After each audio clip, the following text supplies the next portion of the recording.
प्रथम ऋषभ जिन धर्म करी, सनमति चरम जिनीश। विघ्न हरन मंगल करन, भवतम दुरित दिनेश। वाणी जिन मुख देखिरी, परिगणाधिप कान।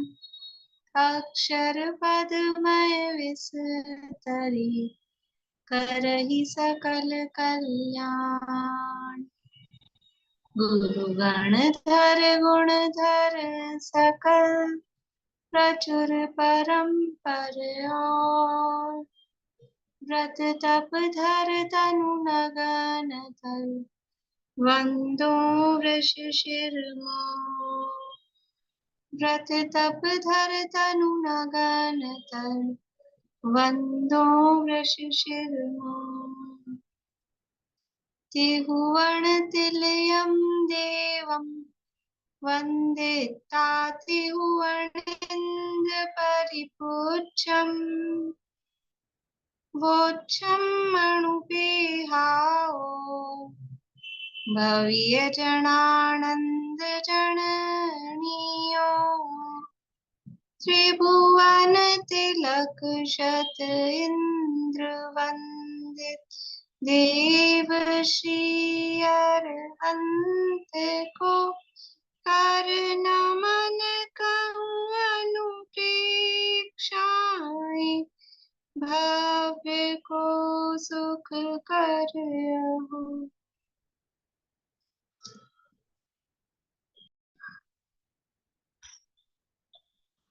कार्तिकेय अनुप्रेक्षा नामक ये ग्रंथ है, कार्तिकेय स्वामी द्वारा रचित। इसके अंतर्गत लोकानुप्रेक्षा की चर्चा अपनी चल रही है और लोक का स्वरूप यहाँ पर षड द्रव्यात्मक लोक के आधार पे बताया जा रहा है। उसमें 6 द्रव्यों का स्वरूप वर्णन करने वाले हैं। तो अभी जो चर्चा चल रही है वो पूरी जीव द्रव्य के स्वरूप की चर्चा चल रही है। अनेक अपेक्षाओं से जीव का स्वरूप यहाँ बताया जा रहा है, आगम अपेक्षा, अध्यात्म अपेक्षा। तो अध्यात्म में भी यहाँ पहले अन्य मतों की अपेक्षा से उनके निषेध रूप कथन किया, और अब यहाँ आत्मा के या जीव के भेद बताए थे। कितने प्रकार के होते हैं आत्मा? आत्मा कितने प्रकार के होते हैं? बोलिए हीरा जी। अंतरात्मा, परमात्मा और बहिरात्मा। हाँ, पहले बहिरात्मा, फिर अंतरात्मा और फिर परमात्मा। 3 प्रकार के आत्मा होते हैं। बहिरात्मा के क्या लक्षण बताए हैं यहाँ पर? बहिरात्मा के क्या लक्षण बताए हैं? जो बाह्य परद्रव्यों को अपनी आत्मा मानता है वो बहिरात्मा है, यानी बाहरी वस्तु जो भी है उनमें, और उनके अनंतानुबंधी कषाय से ये होती है। मिथ्यात्व में ऐसी मान्यता मिथ्यात्व अनंतानुबंधी कषाय से होती है। ठीक है, पर पॉइंट वाइज जवाब चाहिए था थोड़ा, बोलिएगा जी। जो देह और जीव को एक ही गिनता है, अर्थात बाहर में आत्मा मानता है, जिसके अनंतानुबंधी कसाय नहीं गई है और जिसके मिथ्यात्व नहीं गया है। हाँ, नहीं गया मतलब है। तो जो मिथ्यात्व से सहित है और तीव्र कषाय से सहित है, मतलब अनंतानुबंधी कषाय से सहित है, और जो शरीर और आत्मा को एक मानता है वो बहिरात्मा है। अंतरात्मा कौन है? अंतरात्मा कौन है? ललतेश जी बोलिए। जो जीव जिन वचनों में प्रवीण है और जीव और देह में भेद रखते हैं, और जिन्होंने अपने 8 मदों को जीत लिया है। बढ़िया। बस। वे अंतरात्मा है, जो जिन वचनों में प्रवीण है, जिन वचनों में प्रवीण है, शरीर और आत्मा के भेद को जानते हैं, और जिन्होंने 8 मदों को जीत लिया, अर्थात पर्याय में जिनकी अहम बुद्धि नहीं है, वे जीव अंतरात्मा है। कितने प्रकार के होते हैं अंतरात्मा? अंतरात्मा 3 प्रकार के, बोलिए निशा जी। उत्तम अंतरात्मा, मध्यम अंतरात्मा और जघन्य अंतरात्मा। कौन कौन है ये? उत्तम उत्तम उत्तम कौन है, मध्यम कौन है? अंतरात्मा तो जिन्होंने अंतरंग व बाहरी आंतरिक और बाहरी परिग्रह से रहित है, और मध्यम अंतरात्मा छठे गुणस्थान वर्ती है।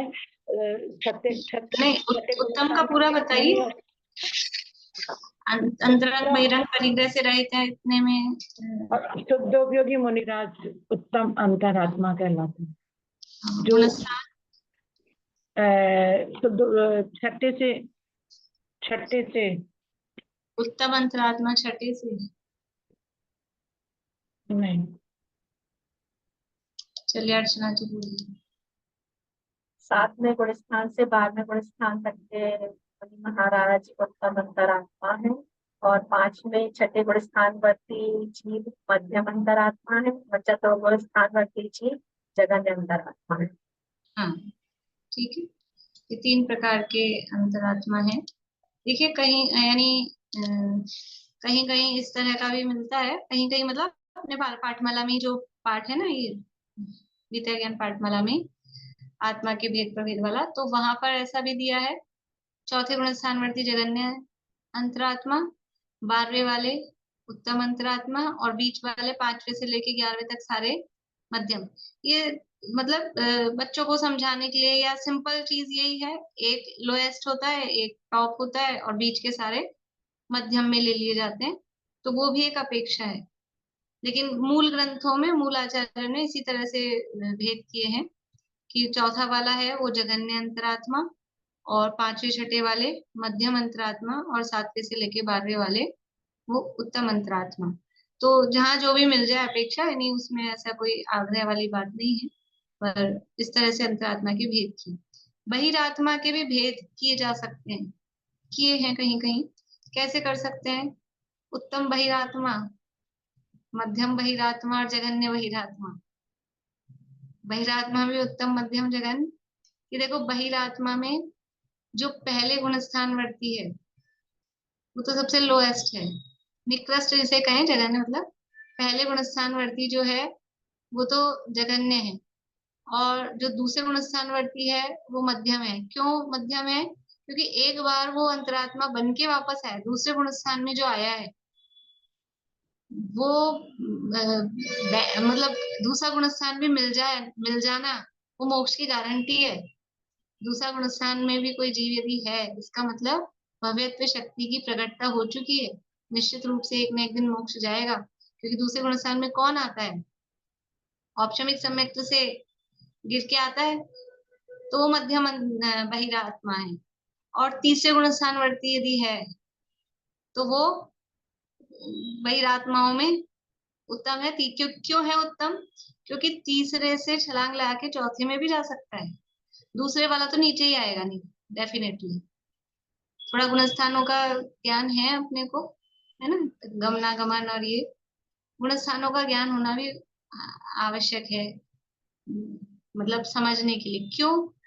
ऐसे तो कह सकते हैं गुणस्थान नहीं भी आए तो भी सम्यक दर्शन की प्राप्ति में कोई बाधा नहीं है। सम्यक दर्शन की प्राप्ति तो जीव जुदा पुद्गल जुदा इतना ही करने से हो जाएगी, फिर ये सब पढ़ते पढ़ाते ही क्यों है? लेकिन क्योंकि हमारे पास बुद्धि है, शक्ति है, समय है, और इनके ज्ञान से, गुणस्थानों के ज्ञान से भूमिकाओं का ज्ञान होता है, कौन किस लेवल में। तो जो हमारी किसी की ओवर इमेज खुद के संबंध में, दूसरे के संबंध में, जो धार्मिक क्रिया कलापों में भी जो गड़बड़ी होती है, या अपने परिणामों को समझने के संबंध में भी जो गड़बड़ी होती है, वो सब गुणस्थानों के ज्ञान से बहुत क्लियर होता है, समझ में आती है बात क्या है, परिणति कैसी है। तो जो दूसरा वाला है वो तो नियम से पहले में आएगा, पर तीसरा वाला चौथे में भी जा सकता है, पहले में भी आ सकता है, इसलिए चौथा वाला थोड़ा कंपैरेटिवली वो बेटर है, तो उसको उत्तम बहिरात्मा में लिया। अभी कर्म के उदय से देखें तो पहले गुणस्थान वाले के तो मिथ्यात्व का भी उदय, अनंतानुबंधी का भी उदय, दोनों का उदय। यहाँ कंडीशन दी थी ना, मिथ्यात्व से सहित हो, अनंतानुबंधी से सहित हो, तो पहले वाला तो दोनों से सहित है। और दूसरे वाला के मिथ्यात्व का उदय नहीं है, अकेला अनंतानुबंधी का उदय है, तो थोड़ा उसका मंदता मतलब मध्यमपना आ गया ना उसमें। और तीसरे वाले के किस किस का उदय है? मिथ्यात्व का उदय है तीसरे वाले के? नहीं। अनंतानुबंधी का उदय है? अनंतानुबंधी का भी नहीं है, दूसरे में ही होता है, तीसरे में नहीं होता है। अनंतानुबंधी की बंध व्युत्पत्ति दूसरे गुण स्थान में होगी। तीसरे गुण स्थान में ना मिथ्यात्व का उदय है ना अनंतानुबंधी का उदय है, लेकिन सम्यक्त्व भी नहीं है, इसलिए उसको बहिरात्मा में अपन ले रहे हैं, तो वो बेटर है। ये इस तरह से भेद भी किए गए हैं, यद्यपि कॉमन नहीं है ऐसे भेद, लेकिन फिर भी बहिरात्मा में भी इस तरह से भेद। पहले गुण स्थान वर्ती में भी भेद किए जा सकते हैं, मिथ्या दृष्टियों में भी, और भी पहले गुण स्थान वर्ती में भी, कि एक तो बिल्कुल ही घोर रहित मिथ्या दृष्टि हो, और घोर रहित मिथ्या दृष्टि भी ऐसा जो सप्त व्यसनों में लिप्त हो, धर्म कर्म का जिसको कुछ वो ही नहीं हो। और फिर दूसरा है कि ठीक है, थोड़ा जिन धर्म की तरफ बाहरी ग्रहित मिथ्यात्व का अभाव हो, और एक है कि जो सम्यक के सन्मुख है वो भी मिथ्या दृष्टि है। तो इसमें भी बहुत लेवल होते हैं, सबका मिथ्यात्व एक सा नहीं होता है। असंख्यात लोक प्रमाण है पहले मिथ्यात्व गुण स्थान के, लेकिन अब कितने भेद करें। असंख्यात लोक प्रमाण भी क्या कहें, बल्कि जितने अनंत जीव है ना, अनंत ही प्रकार के मिथ्यात्व हैं, जितने अनंत है मिथ्या दृष्टि जी। और बाकी गुण स्थानों के भी असंख्यात लोक प्रमाण भेद बनते हैं, तो पांचवें गुण स्थान में 11 करके बता दिए प्रतिमाओं के आधार पर। तो सबका लेवल, सबके परिणाम, सबकी विशुद्धियां अलग अलग टाइप की होती हैं। तो इस तरह से ये बहिरात्मा के और अंतरात्मा का स्वरूप। और फिर परमात्मा किसे कहते हैं? परमात्मा किसे कहते हैं? बोलिए कुसुम जी। जो परमात्मा सिद्ध हो गए, भगवान सिद्धालय में पहुंच गए, उनको परमात्मा बोलते हैं। अकेले वो सिद्ध भगवान को ही परमात्मा बोलते चौथे गुण स्थान से ऊपर। हैं? चौथे से नहीं, 14वें से ऊपर है सिद्ध भगवान हाँ, तो। 14 से, हाँ 14 से। अकेला सिद्ध भगवान ही परमात्मा है या और कोई भी नहीं, भगवान? सभी भगवान परमात्मा है, जो सिद्ध जो भगवान है वो सभी भगवान परमात्मा है। सिद्ध के अलावा दूसरे भगवान कौन से होते हैं? सिद्ध के अलावा अनंत भगवान है वो तो। हाँ, तो अनंत भगवान परमात्मा है नहीं है? परमात्मा तो है, लेकिन अभी सिद्ध नहीं हुए हैं, केवल ज्ञान हुआ है उनको अभी। हाँ, ठीक बात है, लेकिन परमात्मा में दोनों लेंगे, दोनों, ठीक है ना। जो केवल ज्ञानी परमात्मा है वो सभी परमात्मा है, जो केवल ज्ञान से सहित हैं वो परमात्मा का अर्थ किया है परंपरा, परंपरा नहीं, परा शब्द का अर्थ किया परम आत्मा। तो परम किसको कहा? परम यानी उत्कृष्ट, माँ यानी लक्ष्मी, उत्कृष्ट लक्ष्मी से जो सहित हैं, और उस उत्कृष्ट लक्ष्मी क्या है? वो है केवल ज्ञान। तो जो केवल ज्ञान से सहित है वो परमात्मा है, जो भी केवल ज्ञान से सहित है वो परमात्मा है। तो अनंत भगवान भी केवल ज्ञान से सहित है और सिद्ध भगवान भी केवल ज्ञान से सहित है, इसलिए अनंत भगवान भी परमात्मा है और सिद्ध भगवान भी परमात्मा है। इसलिए परमात्मा के भेद दो किए। कौन से दो भेद किए परमात्मा के? नाम क्या है उनके? बोलिए। सकल परमात्मा, निकल परमात्मा। सकल परमात्मा और निकल परमात्मा। अनंत भगवान है वो शरीर सहित, कल यानी शरीर, स यानी सहित, शरीर सहित है इसलिए वो सकल परमात्मा है। और सिद्ध भगवान है वो शरीर रहित है, लेकिन दोनों केवल ज्ञानी हैं, दोनों उत्कृष्ट लक्ष्मी से सहित हैं, इसलिए परम है, परम आत्मा है। ठीक है, इस तरह से ये चर्चा अपनी हो गई थी। अब अपने को गाथा लेनी है 200 नंबर की, पेज नंबर है 92, गाथा नंबर है 200, ग्रंथ है कार्तिकेय अनुप्रेक्षा। अब कोई जीवों को सर्वथा शुद्ध ही कहते हैं, उनके मत का निषेध। देखो पहले वो चल रहा था, कैसे कैसे जीवों को मान रहे हैं, सर्वगत मान रहे हैं कि ज्ञान आके जुड़ा है, ऐसा मान रहे हैं, कुछ कुछ अलग। अब फिर से उसी लाइन पे आ गए, थोड़ा सा एक दो गाथा फिर यही कहेंगे कि कोई मानता है कि जीव सर्वथा ही शुद्ध है, तो उनका निषेध करते हैं। जय पूर्ण शुद्ध सहावा सव्वे जीवा अणाई काले भी, तो तव चरण विहाणम सव्वे सिमण फलम होती। ये पद्यानुवाद भी पढ़ लेते हैं।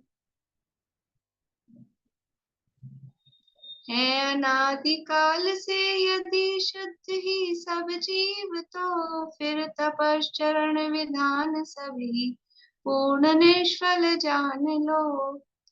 जय पूर्ण शुद्ध सहावा, जय यानी यदि, पूर्ण मतलब समझ लो, उसके लिए ऐसा है, इस तरह से लगाते हैं। शुद्ध सहावा यानी शुद्ध स्वभाव वाले हैं। यदि सब जीव शुद्ध स्वभाव वाले हैं, सव्य जीवा सब जीव शुद्ध स्वभाव वाले हैं। अनादि काले भी, अनादि काल से ही यानी ही, अपी, अनादि काल से ही सब जीव शुद्ध स्वभाव वाले हैं। तो यानी तो फिर तव चरण विहाणम, तपश्चरण का जो विधान है, सव्यसिम निफलम होदी, वो सव्यसिम यानी वो सब, निफल यानी बेकार, निष्फल, होदी यानी होगा। यदि सब जीव अनादि काल से शुद्ध ही हैं, तो फिर तपश्चरण का क्या मतलब है? तपश्चरण, तप क्यों किया जाता है? तप किस लिए किया जाता है? तप करने का क्या प्रयोजन है?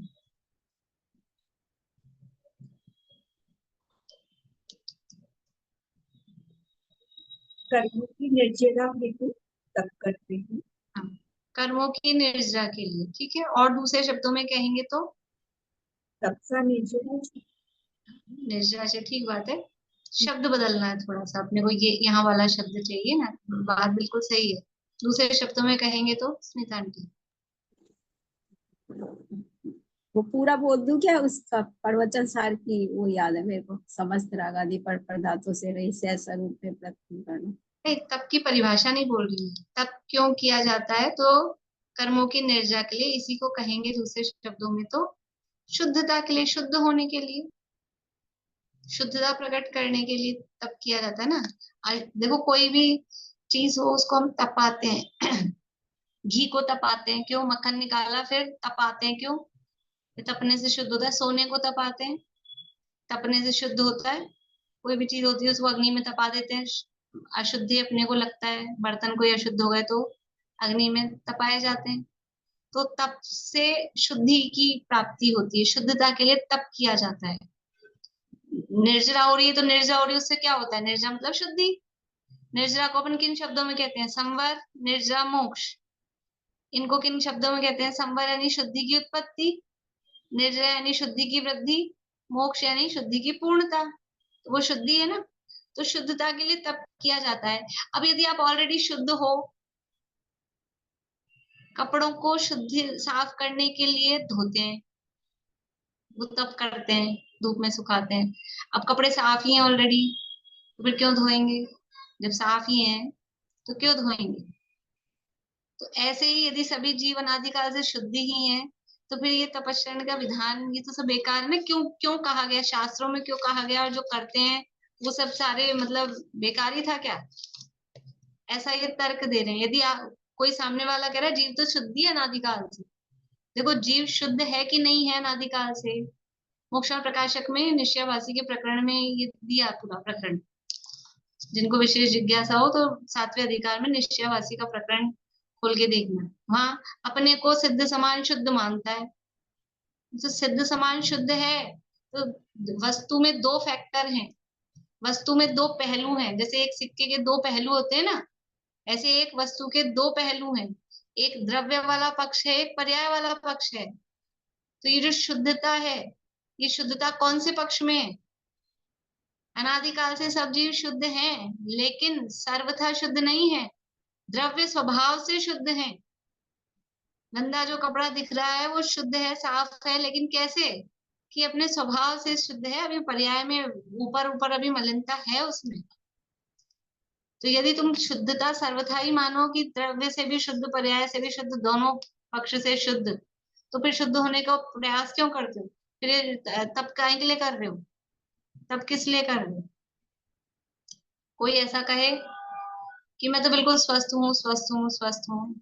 इससे पूछा जाए कि स्वस्थ हो? कि स्वस्थ हूँ?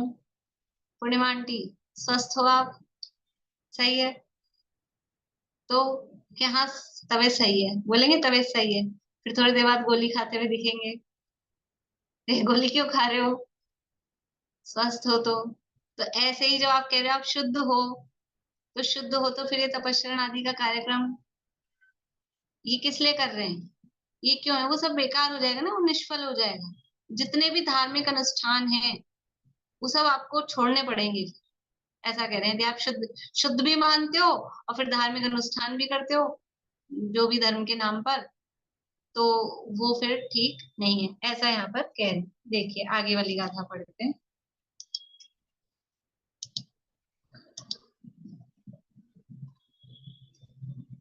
ताकिह गिण्हदि देहं नाणाकम्माणि ताकहं कुणदि सुहिदाविय दुहिदाविय नाणारूवाकहं होन्ति। यदि जीव, ऊपर वाली बात से कंटिन्यू कर रहे हैं, पहले तो ये कहा कि तपस्या विधान सभी निष्फल है, अब कह रहे हैं कि यदि वो शुद्धि ही है, ताकिह गिण्हदि देहम, ता यानी तो, किह यानी कैसे, गिण्हदि ग्रहण करता है, देहम यानी देह को। यदि सर्वथा शुद्धि है तो फिर शरीर को कैसे ग्रहण करता है, तो शुद्ध रहो, इस शरीर को ग्रहण कर रहा है, ये कैसे कर रहा है, ताकिह गिण्हदि देहम नाना कम्माणि ता कहम कुणदि, और नाना कम्माणि अनेक प्रकार के कर्मों को, ता यानी तो, फिर कहम यानी कैसे, कुणदि करता है, फिर अनेक प्रकार के कर्मों को कैसे करता है। सुहिदा विय दुहिदा भी है, यानी कोई तो सुहिदा यानी सुखी दिखाई देता है और कोई दुखी दिखाई देता है। नाना रूवा कहम होंती, ये नाना रूप कैसे होते हैं। यदि जीव सर्वथा शुद्ध है तो देह को कैसे ग्रहण करता है, ये शरीर का जो ग्रहण हो रहा है ये शुद्ध जीव ग्रहण करता है क्या, शुद्ध जीव के शरीर का ग्रहण होता है क्या। अभी आप कह रहे हो सर्वथा शुद्ध है और शरीर को ग्रहण कर रहे हो, वही बात हो गई ना। अभी आप कह रहे हो मैं स्वस्थ हूँ, अब चलो हम बाहर की गोलियां नहीं खाते, हम तो कोई गोलियां नहीं खाते, लेकिन अभी क्लास पूरी होगी और घंटे, आधे घंटे, 2 घंटे बाद में फिर सब क्या करेंगे क्या करेंगे, तो भोजन करेंगे, दवाई लेंगे। भोजन करना क्या है, भोजन करना दवाई है कि नहीं, भोजन दवाई है कि नहीं, कौन सी बीमारी की दवाई है। रोज बोल के आते हैं मेरी बीमारी लगी भगवान को, और कह के आते हैं कि मेरी मिटा दो ये बीमारी, शुद्धा रोग विनाशनाय, ये शुद्धा रोग है कि नहीं है। तो यदि यदि स्वस्थ हैं, कोई बीमारी नहीं है, स्वस्थ मतलब कोई बीमारी नहीं है, तो ये भोजन क्यों करते हैं, ये पानी क्यों पीते हैं, ये पंचेंद्रिय के विषय भोग क्यों भोगते हैं। कभी ठंडा चाहिए, कभी गर्म चाहिए, कभी हवा चाहिए, कभी एसी चाहिए, कभी घूमना फिरना चाहिए, ये सब क्या है, ये सब अंदर बीमारी लगी हुई है ना, उस बीमारी के उपचार करते हैं। तो ऐसे, ये तो उदाहरण है। ऐसे ही यदि जीव सर्वथा शुद्ध है, अगर शुद्ध है तो शरीर को कैसे ग्रहण कर रखा है आपने, शुद्ध जीवों के शरीर होता है क्या, शुद्ध जीवों के शरीर होता है क्या, कौन है शुद्ध जीव, सिद्ध परमात्मा है, वो शुद्ध है, वो अशरीरी है। और यदि ये शरीर से सहित है, इसका मतलब सर्वथा शुद्ध नहीं है। शुद्धता जो कही जा रही है वो किसी अलग अपेक्षा से कही जा रही है। सर्वथा शुद्ध होता तो शरीर कैसे ग्रहण करता, नाना प्रकार के कर्मों को कैसे करता है, नाना प्रकार के कर्मों को मतलब ज्ञानावरणादि जो कर्म है वो नाना प्रकार के कर्म हो गए, ज्ञानावरणादि कर्मों को, और जो दुनिया भर के काम करता है समझ लो वो भी, और जो भी काम होते हैं ज्ञानावरणादि कर्मों से भी नहीं ले, तो अगर सर्वथा शुद्ध है तो फिर वही बात, चलना फिरना, उठना बैठना, खाना पीना, रोना धोना, जो भी काम है ये भी नाना प्रकार के काम है ना। ये कैसे करता है, जो शुद्ध जीव होते हैं वो ये सब काम करते हैं क्या। देखो जो आधे शुद्ध हो गए ना, आधे शुद्ध कौन है, अनंत भगवान आधे शुद्ध हो गए, तो आधी ऊंचाई पर पहुंच गए। सिद्ध भगवान पूरे ऊपर हैं, वो थोड़े यहाँ से 5 धनुष ऊपर हैं, और आधे शुद्ध हुए तो उनके ये आधे काम ऐसे नहीं होते अपने जैसे, खाना पीना रोना धोना, अपने जैसे चलना बोलना, वो सब काम भी फिर उनके नहीं होते। विहार होता है तो वो बिना इच्छा पूर्वक, लेकिन अपने जैसे भी नहीं होता, वो बिना डगमरे वैसे ही होता है। अपनी जैसे बोलना भी नहीं होता, होठ होठ हिला हिला के। तो जो शुद्ध जीव होते हैं ना, उनके ये नाना प्रकार के काम नहीं होते। और शरीर है भी उनके, आधे शुद्ध हुए ना, लेकिन शरीर भी शुद्ध हो गया है, परम औदारिक हो गया है। तो जो अशुद्ध है, अगर तुम पहले से ही शुद्ध हो, तुम कह रहे हो सर्वथा शुद्ध हो, तो शरीर कैसे ग्रहण कर रखा है, ये शरीर कैसे है, और ये दुनिया भर के काम कर रहे हो। शुद्ध जीव तो ऐसे काम करते नहीं है, शुद्ध जीवों के तो शरीर होता नहीं है। और क्या कह रहे हैं, कोई सुखी है कोई दुखी है, ये नाना प्रकार के रूप। यदि शुद्ध ही होते तो फिर कोई सुखी कोई दुखी, शुद्ध जीवों को तो सुखी होना चाहिए था ना, सर्वथा सुखी, सबको सुखी रहना चाहिए था। सब सुख, सब शुद्ध है, सब शुद्ध है तो सब सुखी होने चाहिए। लेकिन यह संसार में कोई सुखी दिखता है कोई दुखी दिखता है, और जो सुखी दिखता है वो भी वास्तव में क्या है, जो सुखी दिख रहा है वो भी है तो दुखी। तो दिखने को कोई, एक्चुअल में तो क्या है, कोई कम दुखी है कोई ज्यादा दुखी है। संसार में सुख सर्व था ना काहू के दिखे, कोई तन दुखी कोई मन दुखी कोई धन दुखी दिखे। दुख तो है, अब यह है कोई ज्यादा और कोई कम, इतना सा अंतर है। तो जो कम दुखी होता है उसको सुखी कह देते हैं दुनिया में, कम वाले को दूसरों की अपेक्षा से सुखी कह देते हैं। तो ये जो कोई सुखी दिख रहा है कोई दुखी दिख रहा है, अगर सर्वथा शुद्ध होते तो ये अंतर नहीं होता। इसलिए सर्वथा शुद्ध नहीं है। ये नाना रूप कैसे होते हैं, अलग अलग प्रकार की जो विचित्रताएं दिख रही हैं, जो सब देखो, जहां पूर्ण शुद्धता प्रकट हो गई, जैसा द्रव्य स्वभाव शुद्ध है वैसा ही जो शुद्ध हो गए, वहां अंतर रहता है क्या? वहां सब एक से, वहां सब शुद्ध है ना, उनमें कोई उनके सुख में अंतर है ना। वो तो शरीर के वो आत्म प्रदेशों का आकार है, वो अलग बात है। बाकी उनके सुख में, ज्ञान में, दर्शन में, वीर्य में कोई कमी नहीं है, सब एक से है। और यहाँ क्योंकि सब सुखी, सब शुद्ध नहीं है, तो अलग अलग अलग प्रकार के नाना रूप दिखाई देते हैं। अब ये शुद्धता अशुद्धता का कारण क्या है, वो यहाँ आगे बता रही हूँ। गाथा नंबर 202, अशुद्धता का कारण। अशुद्धता शुद्धता का कारण। सव्वे कम्मणे बद्धा संसरमाणाणाय कालम्मी, पश्चातोड़ीय बंधम शुद्धा सिद्धा ध्रुवम होन्ति। सव्वे कम्मण बद्धा, जो सब यानी सब जीव हैं, सब कौन से जीव हैं, संसारी जीव। कम्मण बद्धा, कर्मों से बंधे हुए हैं। कब से बंधे हुए हैं? अनादि कालम्मी, अनादि काल से कर्मों से बंधे हुए हैं। संसरमाणा, संसरण कर रहे हैं, संसर रहे हैं, मतलब संसरणमान है, मतलब संसरण कर रहे हैं। संसरण का मतलब है रखड़ रहे हैं। तो संसरण का अर्थ भ्रमण कर देते हैं अपन, लेकिन असली जो उसका भाव आता है ना, भ्रमण में तो थोड़ा सा लगता है कि अच्छा भाई घूम रहे हैं, घूमने में भी ऐसा लगता है अभी गर्मी के दिनों में, बारिश के दिनों में घूम रहे हैं, लेकिन घूमना नहीं है। संसरण, संसरण का मतलब है रखड़ना। जैसे समझ लो कि पुरानी पिक्चर्स में कोई विलेन होता है और वो हीरो को अपने टांगे के पीछे की गाड़ी के पीछे रस्सी से बांध के फिर वो गाड़ी चला रहा है, तो वो रखड़ता है उसके साथ, ऐसा वो रखड़ रहा है, ऐसा। वो वो भ्रमण नहीं है, ये रखड़ना, घसीटना, घसीट रहे हैं।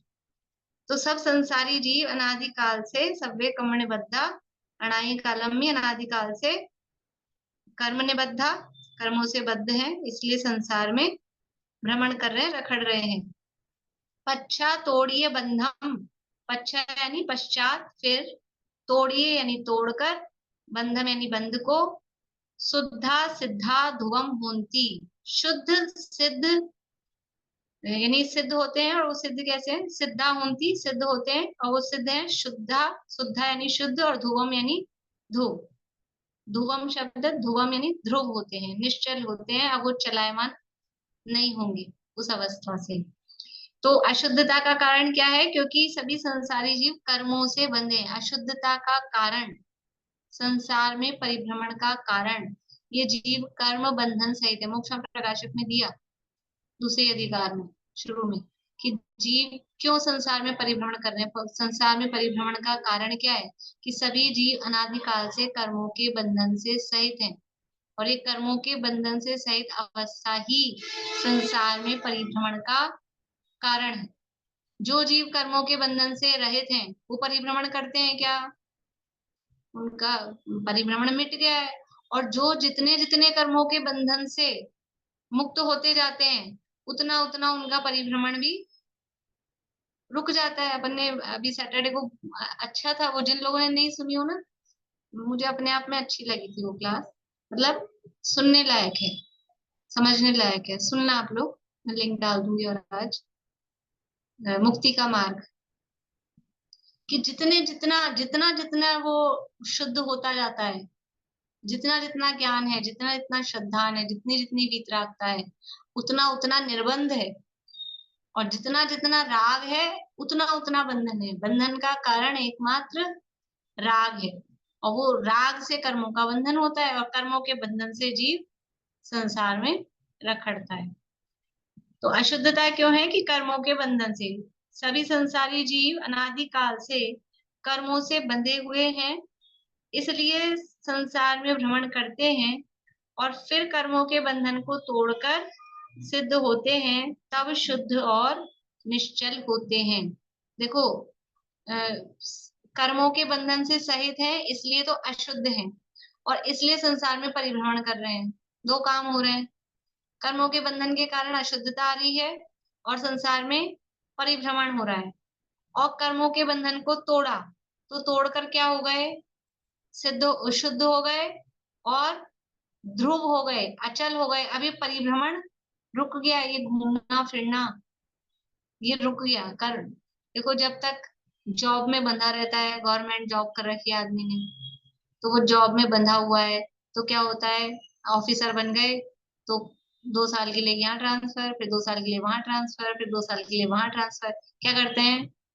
परिभ्रमण करते रहते हैं। और वो कर्मों के बंधन को तोड़कर रिटायरमेंट ले लिया तो वो बंधन टूट गया। वो बंधन टूट गया, फिर क्या है कि अब अचल हो गए, ध्रुव हो गए। अब एक अपनी जगह जहाँ है वहीं रहते हैं। ऐसे ही ये कर्मों के बंधन से जीव संसार में घूम रहा है। घूमने का कारण ये शरीर ग्रहण करने का कारण क्या है? ऊपर दिया था ना, शरीर से सहित है। क्यों है शरीर? ये कर्मों के बंधन से सहित है, इसके कारण ये नया नया शरीर प्राप्त होता रहता है, 4 गतियों में संसार में परिभ्रमण करता है। और जब ये इस बंधन को तोड़ता है, कैसे टूटेगा बंधन? कैसे टूटेगा बंधन? बंधन क्या? ये अपने को शुद्ध जानना, द्रव्य स्वभाव से अपने को शुद्ध जानना। मैं वास्तव में बंधा हुआ नहीं हूँ, ये बंधन मुझे बांधा गया है, बंधा हुआ दिख रहा हूँ, लेकिन एक्चुअल में बंधन मेरा स्वरूप नहीं है। ऐसे अपने शुद्ध स्वभाव को पहचानेगा तो बंधन को तोड़ पाएगा। और बंधन ही मेरा स्वरूप है, यही है मेरा स्वरूप, तो बंधन को कैसे तोड़ पाएगा? तो बंधन को तोड़ने के लिए जो प्रकट करना है, जो शुद्धता और ध्रुवता, वो जो प्रकट हो रही है ना, वैसा मैं हूं। अगर अंदर नहीं होता तो बाहर कैसे प्रकट होता? वो शुद्धता अंदर नहीं होती स्वभाव में, तो फिर सिद्ध बनने पर कैसे प्रकट होती? तो वो स्वभाव में है, उसको पहचानना कब? जब अशुद्धता है तभी। अशुद्धता के काल में ही शुद्धता की स्वीकृति, बंधन के काल में ही निर्बंध की स्वीकृति वो हो, तो फिर उससे बंधन से मुक्त होने का, अशुद्धि को दूर करने का फिर उपाय प्रारंभ होता है। और जब ये स्वीकृति होती है तभी वो प्रकट होता है। और अपने आप को अशुद्धि मान के बैठेगा तो भी नहीं होगा, और अपने आप को अभी ही सर्वथा शुद्ध मान के बैठ जाएगा तो भी नहीं होगा। इसलिए अभी अपने को स्वभाव से शुद्ध मानना, पर्याय में अशुद्धता है ये भी मानना, और फिर इस शुद्ध स्वभाव के लक्ष्य से पर्याय की शुद्धता दूर होकर पर्याय में भी शुद्धता प्रकट होती है। ये समझ में ना, तीनों चारों गाथाओं में क्या क्या कहा है? तीनों गाथाओं में पहले कहा कि सर्वथा शुद्ध मानते हो, तो सर्वथा शुद्ध मानते हो तो फिर तपस्या क्यों कर रहे हो? और सर्वथा शुद्धि मान रहे हो तो शरीर का संयोग, सुख दुख, अनेक प्रकार के कर्म क्यों है, तो उसका कारण बता रहे हैं आप यहाँ कि अशुद्धता भी है, सर्वथा शुद्धता नहीं है। अशुद्धता है क्योंकि अनादिकाल से सभी संसारी जीव कर्म के बंधन से सहित हैं, तो अशुद्धता है। फिर शुद्ध होंगे कि नहीं होंगे, कि हाँ, जब ये बंधन को तोड़ोगे, इस बंधन को तोड़ के फिर शुद्ध होगे, सर्वथा शुद्ध नहीं हो, ये यहाँ पर बताया गया है। देखिए, अब जिस बंध से जीव बंधते हैं उस बंध का स्वरूप बता रहे हैं। बंधन का क्या स्वरूप है, यानी बंधन किसे कहते हैं। जो अन्नोन्न पवेशो जीव पयेषाण कम्म खंधाणम सब बंधाण विलयो सो बंधो होदि जीवस्य। जो यानी जो अननोन पवेशो, अननोन यानी परस्पर, अन्योन एक दूसरे में, पवेशो यानी जो प्रवेश हो रहा है, यानी परस्पर में जो प्रवेश हो रहा है, किसका, जीव पयेषाण जीव के प्रदेशों का, और कम्म खंदाणम कर्म के स्कंधों का, यानी कार्मण वर्गणाओं का और जीव के प्रदेशों का, जो अननोन पवेश यानी एक दूसरे में जो प्रवेश हो रहा है, परस्पर जो प्रवेश हो रहा है। सब बंधान विलयो, सब बंधान विलयो, लव यानी होना, प्राप्त होना, और सब प्रकार के बंधन, सब बंधन यानी सब प्रकार के बंधन, जिसमें लव यानी लीन हो जाते हैं, जिसमें समा जाते हैं। सो बंधो होदि जीवस्य, वह बंध वह जीव के बंध होता है, ऐसा कहा गया है। अभी सब बंधन का अर्थ करेंगे कि बंध कितने प्रकार के होते हैं, वो बताएंगे। देखिए अन्वयार्थ, जो जीव के प्रदेशों का और कर्म के स्कंध का परस्पर प्रवेश होना, यानी एक क्षेत्र रूप संबंध होना, और सब बंधान विलयो की प्रकृति स्थिति अनुभाग और प्रदेश, सब बंधों का लय उस प्रदेश में ही, जो प्रदेश शब्द का है ना, प्रदेशों का मिलना, तो उसमें प्रकृति स्थिति अनुभाग सब बंधों का लय एक रूप होना, सो जीव के बंधो होदि प्रदेश बंध होता है। देखो क्या कह रहे हैं, थोड़ा भाषा में अपने को समझ, बंध किसे कहते हैं, तत्वार्थ सूत्र का सूत्र याद है, बंध किसे कहते हैं, प्रदेश बंध का सूत्र, तत्वार्थ सूत्र का 8वें अध्याय में है।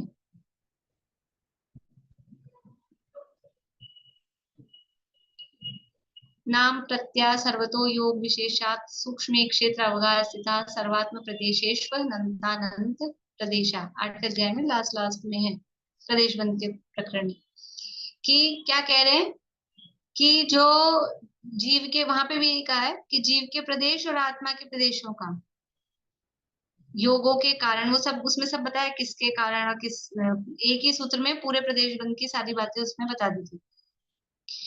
तो सीधा सा कि बंध किसे कहते हैं, कि कर्म वर्गणा यानी कर्म के परमाणुओं का या स्कंद का और आत्मा के प्रदेशों का परस्पर में एक क्षेत्रावगाह रूप संबंध को बंध कहते हैं। कर्म स्कंदों और आत्मा के प्रदेशों के परस्पर एक क्षेत्रावगाह रूप संबंध को बंध कहते हैं।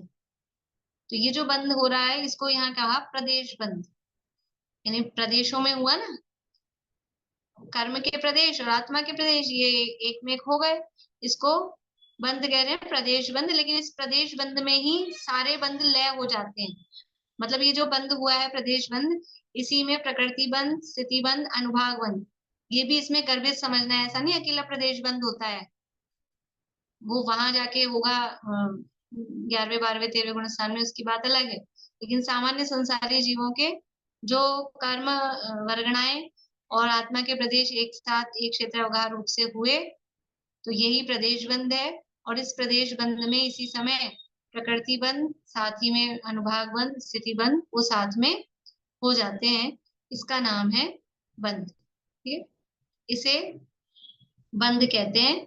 कि जिस बंध से जीव बंधते हैं, वो बंध कैसा है, कि जो कर्मण वर्गणाएं हैं उनका आत्मा के प्रदेशों के साथ आकर चिपक जाना, उसको नाम है बंध। अब ये बंध 4 प्रकार का है, प्रकृति, स्थिति, अनुभाग और प्रदेश।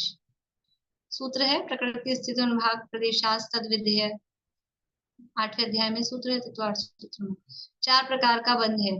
तो जैसे ही अब उसमें इसलिए कि योग विशेषात, योग के निमित्त से, आत्मा के प्रदेशों के कंपन के निमित्त से कर्मण वर्गणाएं, मोह और योग, जीव के मोह के परिणाम, कषाय के परिणाम, और साथ में मन वचन काय की चंचलता के निमित्त से जो आत्मा के प्रदेशों में परिस्पंदन होता है, इन दोनों के निमित्त से कर्मण वर्गणाएं अट्रैक्ट होती है। अट्रैक्ट होती है मतलब कहीं बाहर से आने की जरूरत नहीं है, सब यही आत्मा के एक एक प्रदेश पर अनंत अनंत तो कर्म रूप से कर्मण वर्गणाएं स्थित हैं, और जितनी एक प्रदेश पर जितनी कर्मण वर्गणाएं कर्म रूप से स्थित हैं, उससे और अनंत गुणी अकर्म रूप से, जो अभी कर्म रूप से हमारे साथ बंधी नहीं है, उसको विशेषोपचय कहते हैं। वो और इतने इतने परमाणु हमारे साथ में स्थित हैं आत्मा के प्रदेशों के साथ। कर्मण वर्गणाएं जो कर्म रूप से हमारे, जिसे हम अपना कर्म मतलब हमारे कर्म है, वो तो है ही यहाँ आत्मा में चिपके हुए, इसके अलावा एक्स्ट्रा और चिपके हुए। समझ में आ रही बात? आत्मा के प्रदेशों के साथ कर्म रूप से परिणमित कर्म कर्मण वर्गणाएं वो है, एक क्षेत्रावगाह रूप से है, लेकिन अकेले वो ही नहीं है, उसके अलावा भी एक्स्ट्रा कर्मण वर्गणाएं जो अभी वर्गणा रूप की हैं, कर्म रूप से परिणमित नहीं हुई, हमारे साथ अभी उनका स्थिति अनुभाग ऐसा कोई बंध नहीं हुआ है, लेकिन वो स्थित है, उनको बोलते हैं विसृसोपचय।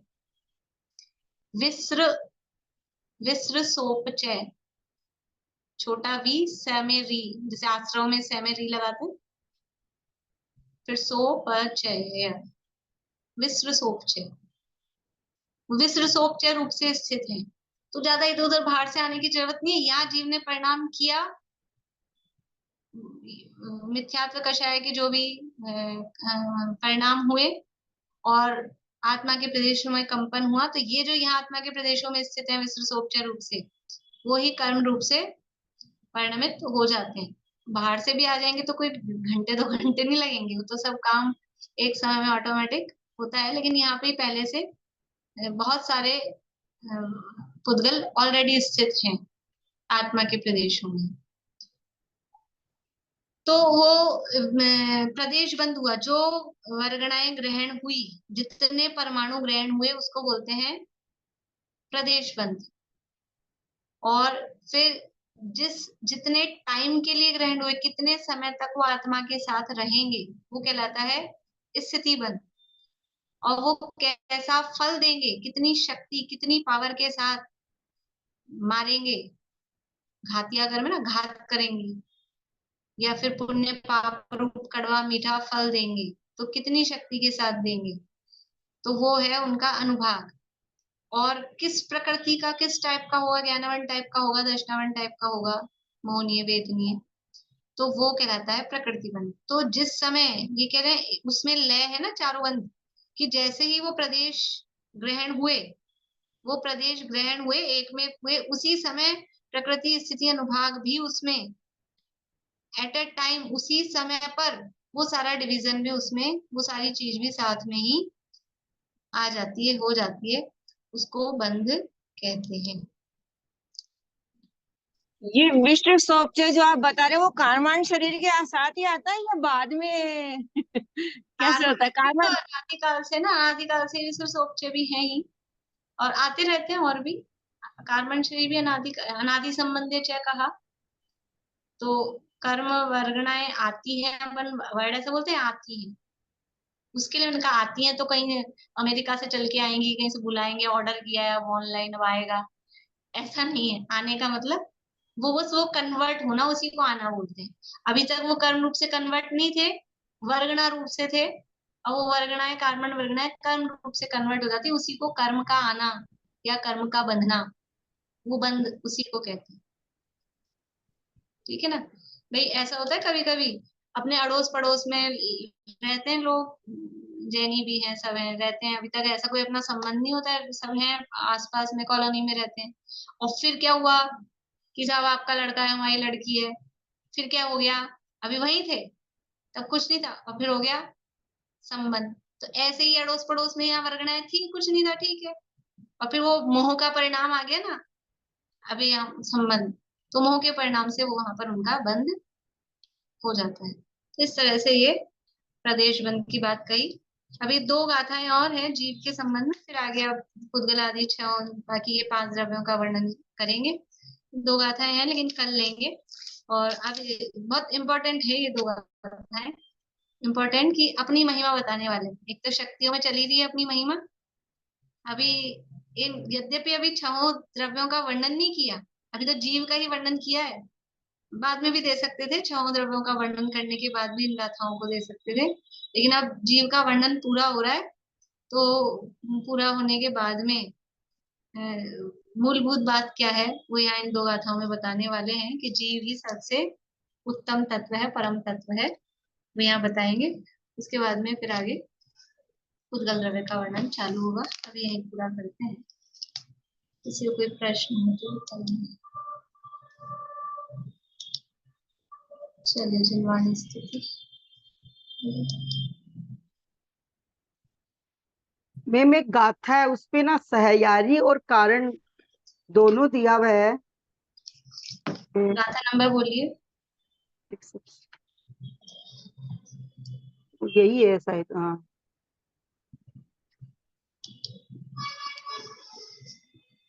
आप ये जो द्रव्यों वाला 5 6 द्रव्यों का स्वरूप बताए ना, तो थोड़ा सा द्रव्य संग्रह के हिसाब से भी बताना, हमने पढ़ी नहीं द्रव्य संग्रह, तो थोड़ा बड़ा बड़ा बताना। द्रव्य संग्रह में मूल में तो गाथाओं में तो बहुत सिंपल जो अपन ने बालबोध में पढ़ रखा है वही स्वरूप है, वो तो उसकी मैंने पढ़ा नहीं द्रव्य संग्रह। नहीं, मैं वही बता रही हूँ आपको कि गाथाओं में तो वही स्वरूप है जो बालबोध में अपन ने पढ़ा है, पर उसकी टीका बहुत ही विशेष है जो हाँ, तो आप थोड़ी बड़ी गहन समझा देना थोड़ा सा हम समझ लेंगे अब अपन तो वैसे धीरे चलते हैं, कोई बात नहीं, अब थोड़ा सा समझा देना ये 5 वाले, थोड़ा सा बड़ा देख ये लेंगे। पुद्गल वगैरह धर्म, ये थोड़ा सा। मैम जो 218 नंबर की गाथा है ना, 218 इसमें सहयारी और कारण भाव दोनों दिया है, इसका थोड़ा सा समझना था। ये तो अपन गाथा पे भी आएंगे ना, अभी आए नहीं है। वो आप मेरे को बोले थे ना याद करने के लिए, तो मैं यहाँ पे करती पर थी। वो सहकारी अर्थ देखिए ना नीचे, सहकारी भाव से कारण होता है, मतलब निमित्त। हाँ, तो सहयारी और कारण दोनों तो एक ही हो गया। तो एक ही हो गया, तो उसको सहकारी रूप से कारण ऐसे करके निमित्त कारण बताना।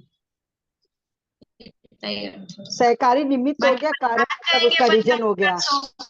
तक आ जाएंगे इस गाथा पे, कर लेंगे चर्चा। सहकारी का मतलब भी निमित्त है, कारण का मतलब भी निमित्त कारण के अर्थ में ही है, सहकारी कारण। हाँ, इसीलिए मैं कंफ्यूज हूँ।